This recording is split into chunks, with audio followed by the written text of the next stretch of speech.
What is going on, everybody? AHS Rules back again with another video. This is going to be a whole NBA themed weekend on my channel. I try to spread my videos. I try to do a video every other day, but because I already have all these videos planned and wrote out and notes done, I'm going to go ahead and do it for you because I'm not wasting any time. Now, this video in particular is, I don't want to call it a weird video, but it's just something that a lot of I can't even say a lot. Some NBA fans have a problem with this award, and this, in my opinion, this is probably the weirdest award that the NBA gives out. That is the Most Improved Player Award. The main reason I say Most Improved because this one, there's no set criteria. Where with all the others, there's no set criteria, but there's basic fundamentals that go into it. MVP is normally the best player on the best team, or just the best player in general. If not, it's somebody that is doing something historic without any help. AKA Jokic last year, Westbrook, who did something historic. Because every other MVP the past however many years. So, Jokic, like I just said, he won MVP without any help. That was kind of the main part of him winning that. So I'm trying to think. Giannis, back-to-back years, they were the number one seed when he won MVP. The year before that would have been Harden. I did not write this part down. Harden, which they were the number one seed. Westbrook, like I just said, historic. And then the 2 years before that were Curry, who 73-9 freaking Warriors. Rookie of the year. Like I said, there's a criteria. You have to be a rookie or at least playing in your first year. And you can insert a Ben Simmons joke. I'm not. But it's just like you got to be the best rookie that performed that year. Sixth man of the year. You got to be the best sixth man, a.k.a. guy that comes off the bench. Now, I know there's like a criteria. You had to meet a certain number of games coming off the bench, which makes sense, obviously. Defensive player of the year. You have to be a lockdown defender. I will admit, a lot of times they do not. Besides Rudy Gobert, the shot blockers kind of get neglected a little bit, in my opinion. But hopefully Triple J wins it this year and proves me wrong. And I feel like I'm missing an award. There's MVP, rookie, coach of the year. Obviously, a lot of times coach of the year either goes to a coach that is his first time coaching and they make the playoffs and it's just like something unexpected, like Tom Thibodeau with the Knicks a couple years ago. Or again, it's the best it's the best team that was coached by somebody like Monty Williams last year. And who won that? Yeah, 2021 was Tom Thibodeau. So, Most Improved Player Award. I think the main part of this award is narrative. So, like I said, I've thought about this a while. I have like my set criteria. And I know that not everybody's going to meet this criteria because I know when people vote for these awards, they have to vote for 3 or more players. It might even be 5. I just know that there's always the charts, and it's got like 10 names on it, and it shows how many votes they get. So not everybody are going to meet my criteria. But like I said, almost every, I can't say every, I have the last 4 most improved players wrote down, and if they would have met my criteria or not. But like I said, a lot of them want it based on narrative. Now, I might come out and sound a little bit stupid, but I'm a Grizzlies fan, and the main reason I don't have a problem with Ja winning Most Improved Player last year is because I'm a Grizzlies fan. It's another accolade that he accomplished, and it's great. But this is kind of the main reason and problem with this because Ja was the number 2 pick and has not been bad or had bad season in his career, so he did improve, but not enough not over certain players, and not enough to win the award that every year, like I said, he's always getting better. So, like I said, that's kind of what started this whole problem with the Most Improved Players Award. Anyways, let's get to the criteria. So, I say you have to meet 3 of these 4 requirements. The first 2 are easy, and you would obviously do it. If not, you're not even in the discussion. Statistical improvements, which makes sense, and a solidified spot in the starting lineup. Now, the main reason I say that is because at least 2 of them that won the previous years and the front runner for this year were not starters the year prior. And if you improve that much and you're coming off the bench, you probably should be in the 6th man of the year category. So I know a lot of people are saying Jordan Poole should have won Most Improved Player last year, but he came off the bench most of the year. You should have been in the 6th man conversation, which he kind of was, but he didn't win it. Who won? Oh my God, who won 6th man of the year last year? Tyler Hero, who y'all could debate. Y'all could really debate about it, but it is what it is. But like I said, I think you need to have a solidified spot in the starting lineup, which again, all these guys did when they won Most Improved Player. So, now, before I get to the other two requirements, which a lot of the Most Improved players have met this, I'm going to go through the previous winners and who was second and third behind them. So 2021/2022, John Morant, Darius Garland, DeJounte Murray. 2020/21, Julius Randle, Jeremy Grant, Michael Porter Jr. 2019/2020, Brandon Ingram, Bam Adebayo, and Luka Doncic, which, again, I know if Ja won Most Improved Player and his main thing was a crazy jump that nobody saw coming this quickly and leading your team to the playoffs, which obviously he did that year, the year prior at the 8th seed, but this time it was at the 2nd seed.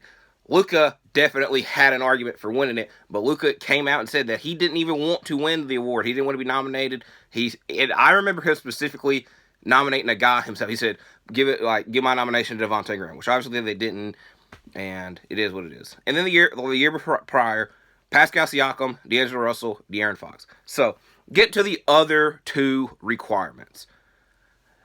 This is where I said, you got to meet 3 of the 4, and you already are meeting 2. If not, you're not in the conversation anyways. You either need to have been a first-time All-Star or on a rookie contract still, which I know that one's a bit lenient, but there's 2 winners here that were not on their rookie contract, but were first-time All-Stars. That being Julius Randle and Brandon Ingram.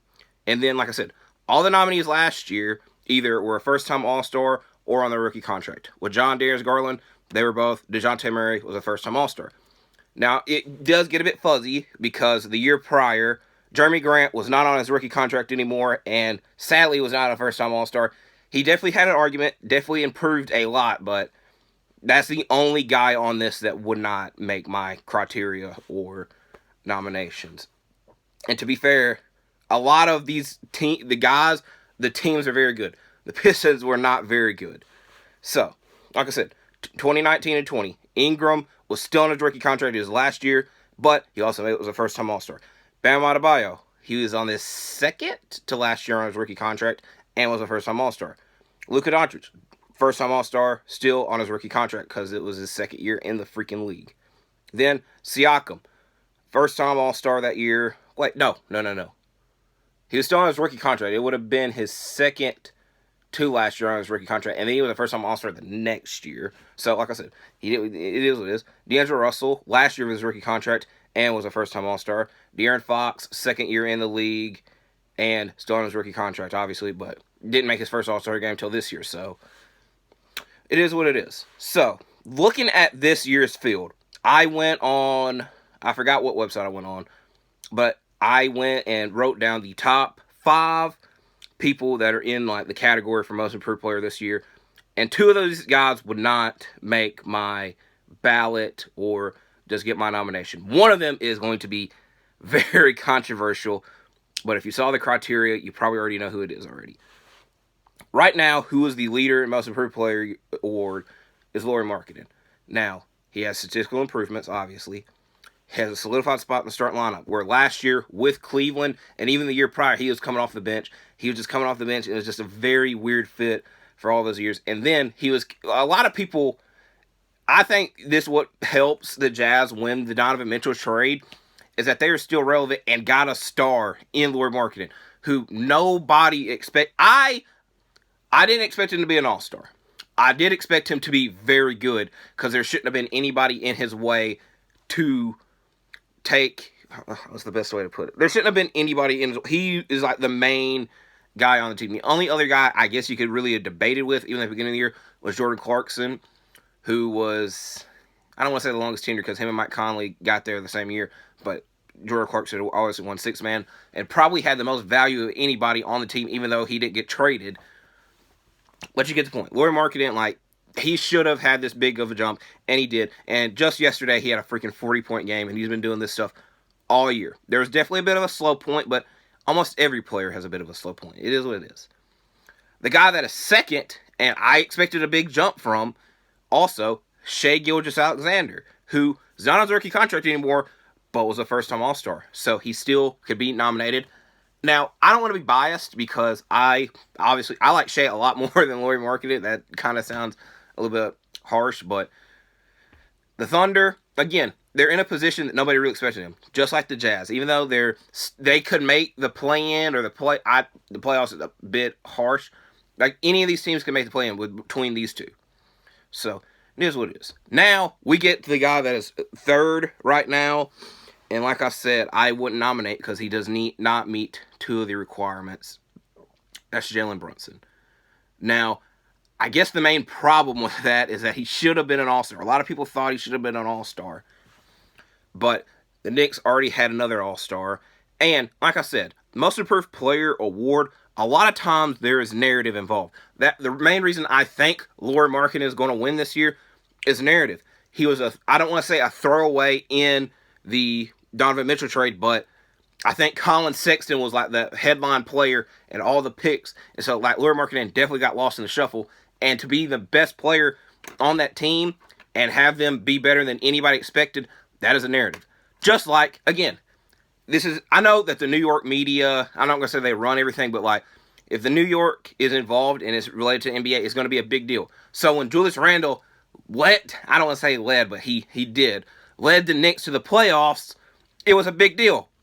And I think that was one of the main reasons he won the Most Improved Player award. Nobody expected this big of a jump from Julius Randle. They thought he was on a bad contract. They thought he was a bad player. And he ended up making the All-Star team. He led the Knicks to the playoffs as the... I'm trying to think. I think they were the 4th seed. And the Hawks were the 5th seed. But you get the point. And so with Brunson, you can debate who's better between Brunson and Randle. But considering Randle's got I almost said 2 MVPs. 2 All-Stars. And... we just went through the Song and Dance with Randle the year prior, like 2 years ago now. It doesn't have the same zing, if that makes sense. So, Brunson, I think, like, if I had to nominate 5 people, he would obviously be on there. But you get the point. You get the point. That we already went through anything that you would say for Brunson, you could have said about Randle, and you could say about the other 2 that are ahead of him. Now, the other 2 people here, Nick Claxton, which, again, this is going to sound a bit harsh. He's not on his rookie contract anymore because he already has signed an extension that he's got this year and next year. And he wasn't an All-Star. Now, he made a big jump this year defensively, and nobody really expected that. But this is just like I said with Jordan Poole. He made this big of a jump, and he's coming off the bench. I effing knew this would... I knew I was forgetting something. I knew I forgot to cut off the air freshener. I might throw it away. But... just like I said with Jordan Poole, if he's making this big of an impact and he's coming off the bench, he should be in the 6-man category last year. Just like Nick Claxton, he made this big of a jump in the defensive category. He should be nominated for the Defensive Player of the Year award, which he is definitely up there. He's definitely top 5. It's like Jaren, him, Brook Lopez, Giannis. And I don't want to say a 5th person. I can't think of one off the top of my head. Another guy who does meet the criteria, but I think it's flying. Like, he is like, because nobody's really watching the Rockets. I kind of just spoiled it. Alperen Sengun. He seems to be the shining, like, we hear a lot about Houston. They're a mess. They don't know what they're doing. They're just going out there and just dribbling and shooting. They're not playing basketball. Sengun is the one guy out there that is showing signs of life and light and being the shining beaker there in Houston. But this is just like I said with Jeremy Grant. The Rockets are not that good, and he's just this is going to sound terrible, and people are like, you are crazy for this. I think he's the best player on the Rockets right now. There will probably be a time and place that Jalen Green and maybe Jabari Smith Jr., but I think right now, Sengun is the best player on the Rockets. So, those are the top 5, and you're probably wondering, there's a guy you're missing. There's another guy in this thumbnail that you're not mentioning. And I'm shocked about it too, because like I said, on the website, I'm going to look up what website it was. It was like, I typed in Most Improved Player odds, and like, he was not on there. And I guess it was because of his injury, and if you're wanting to bet, he wasn't going to come back. So, this was on www.covers.com. And when I wrote these notes down, he was still hurt. He wasn't hurt. All right. Yeah, he's not on here. He's still not on here. Which is crazy. This was last updated February 2nd, though. And we are the 25th. Y'all are doing a bad job. But you get the point. He was hurt. Tyrese Halliburton. One of my favorite players. the guy I thought at the beginning of the year should have won this award, and he still got a great chance of winning, because this is going to go, I think, it's very weird, because a lot of these awards, it's already like set in stone who's going to win, even though a lot of people don't want to say it. They always want to have this like fake debate, like the MVP award last year. It was between Nikola Jokic and Joel Embiid, and then they're like, oh my God, Giannis. They try to like throw him in there last second, but like Jokic had been like the main person all year. Just like this year, Jokic is the main person all year. But in like a month or so, you're going to have somebody random like, I don't want to say, I'm going to say Joel Embiid, like he should be in, because like Joel Embiid, like he hasn't even really been in the MVP conversation this year. Like I said, if the Sixers hypothetically are the 2, maybe 1 seed, people are going to try to push this Joel Embiid narrative. Like, I doubt that happens, but like there's always like one player, again, with like even each of these awards is very rarely a complete runaway. And like I said, if the Pacers, I know they struggled a lot without Tyrese, but if they're able to shove their way into the play-in, it definitely becomes a hot topic. And like I said, he's still on his rookie contract. He's a first-time All-Star, solidified spot in the starting lineup, and a crazy statistical improvement. So, to set in stone and to completely recap, Most Improved Player Award, the weirdest award in the NBA. There's no set criteria. It's mainly based on narrative and what story pops out the most. Like I said, Ja Morant last year had a crazy jump and led the Grizzlies to the 2 seed. Julius Randle, out of nowhere, led the Knicks to the playoffs after a long time of missing. Brandon Ingram, I don't want to say he was a throwaway in the Anthony Davis trade, but it's just like they gave up a lot to get Anthony Davis. And he had a statistical jump, first-time All-Star. The Pelicans didn't even want to extend him, and they extended him the offseason just because of his jump, obviously. Pascal Siakam, guy that I don't think a lot of people knew going into that Raptors title run, and he was a big part of it. It helped them. So, like I said, I have 4 requirements. You have to meet at least 3 of them. 2 of them guaranteed. If you're not doing it, you shouldn't be in the conversation. Statistical improvement and a solidified spot in the start lineup. Now, like I said, there are players that are on the bench that definitely improve. That's what the Sixth Man of the Year award's for. The other 2 requirements, you got to meet one of them. A lot of times, they meet both. You need to be on a rookie contract or be a first-time All-Star. I think it's that simple. A lot of times people want to argue like, well, he did this. I think if a lot of these guys did all these things that I set in stone. So, I think it makes it a lot simpler. Like I said, this is one of my shorter videos. I've had this thought process for quite some time, and I just wanted to share it to the masses. And I want to go over like the history and reason to why I came up with this. So, thank you for watching. Please like and subscribe, and I'll see you in the next video.